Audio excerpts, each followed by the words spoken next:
Covid काळातला उल्लेख निघाला. कोविड काळातला जो पिरियड आहे याच्याबद्दल दोन गोष्टी तुमच्याबद्दल, आता म्हणजे स्वतः पंतप्रधान आहे त्याच्याबद्दल बोलतात आणि मधल्या काळात तुमच्या पक्षाला सोडून गेलेले नेते त्यांनी पण आरोपला. एक म्हणजे मुख्यमंत्री असताना उद्धव ठाकरे घराच्या बाहेर पडले नाहीत. त्यांना फक्त फेसबुक लाईव्ह करणारे मुख्यमंत्री म्हणून वारंवार मुख्यमंत्री त्यांच्याकडे उल्लेख करतात. हे घरात बसणारं सरकार नाही, हे बाहेर पडणारं सरकार आहे. तुम्ही त्या काळात होतात मुख्यमंत्र्यांसोबत.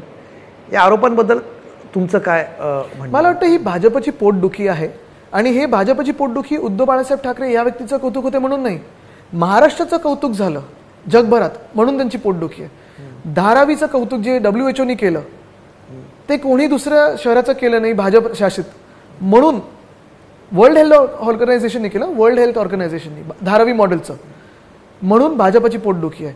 जशी परिस्थिती सुरतमध्ये होती, अहमदाबादमध्ये होती, उत्तर प्रदेशमध्ये होती, आपण पाहत होतात कसे चित्र होते. नंतर भाजपने सांगितलं, धमकवलं काही चॅनल, जर तुम्ही दाखवलं तर याद राखा तुमचं चॅनल बंद करू. ही चित्र महाराष्ट्रात नव्हती म्हणून त्यांची पोटदुखी आहे. पण मग ते फेसबुक लाईव्ह याच्याबद्दल 100% केलं आणि फेसबुक लाईव्हमुळे घरोघरी गेलं त्याच्यामुळेच कौतुक झालं. आपण आठवा ना किती वेळा, म्हणजे एकदा तर ते जेव्हा जनता कर्फ्यू नंतर महाराष्ट्रात जेवढा गोंधळ उडालेला, देशभरात गोंधळ उडाला होता की आता काय करायचं, कारण त्यावेळी सांगितलं आज रात से सब बंद, आज रात्रीपासून 8 वाजल्यापासून सगळं बंद, जसं डिमॉनिटायझेशन होतं. तेव्हा रात्री उद्धव साहेबांना फेसबुक लाईव्ह करायला लागलं आणि सांगितलं की महाराष्ट्रामध्ये आपण पहिलंच स्टॅगर्ड लॉकडाऊनमध्ये चाललो होतो. ह्यांनी सगळं बंद करून हात वरती केले. लोक रस्त्यावर होते त्या दिवशी, भाज्या घ्यायला, मग काही अजून काही वस्तू घ्यायला वगैरे, स्टॉकअप करायला. पण आपण पाहिलं असेल तो जो गोंधळ शांत केला तो उद्धव साहेबांच्या फेसबुक लाईव्ह नंतर झाला. जे मजदूर चालले होते ते शांत झाले फेसबुक लाईव्हमुळे. जी काही गोंधळ, किंवा उद्धव साहेब हे पण सांगायचे तुम्हाला की तुम्ही जर वयस्कर असाल किंवा तुम्हाला काही अजून काही हे असेल, काही त्रास असेल तर घरी व्यायाम कसा करायला पाहिजे, काय काळजी घेतली पाहिजे, जी भीती असायची मनातली ती दूर केली. आणि उद्धव साहेब प्रत्येक फेसबुक लाईव्ह मध्ये स्पष्ट बोलायचे, खरे आकडे द्यायचे, कुठेही केंद्र सरकारसारखे खोटे आकडे दिले नाहीत. पण त्याच्यामध्ये दुसरा त्यांचा भाग होता की कोविडमध्ये भ्रष्टाचार झाला.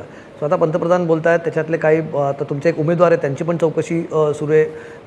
स्पेशली खिचडी घोटाळा हा वारंवार आता उल्लेख समोर काढला जातोय. नाही म्हणून मी सांगतो ना, चला आपल्याला चौकशी करायची ना तर ठाणे महानगरपालिकेची करू, नागपूरची करू, सुरतची करू, PM केअर फंडची करू. का करायची नागपूर महत्वाची गोष्ट बघा, त्याच्यात पहिली गोष्ट ही आहे की आज हे सगळे आरोप जे लावले जातात ते एवढ्यासाठीच लावले जातात कारण महाराष्ट्राची बदनामी व्हावी, जे कौतुक झालं महाराष्ट्राचं ते नाही व्हायला पाहिजे.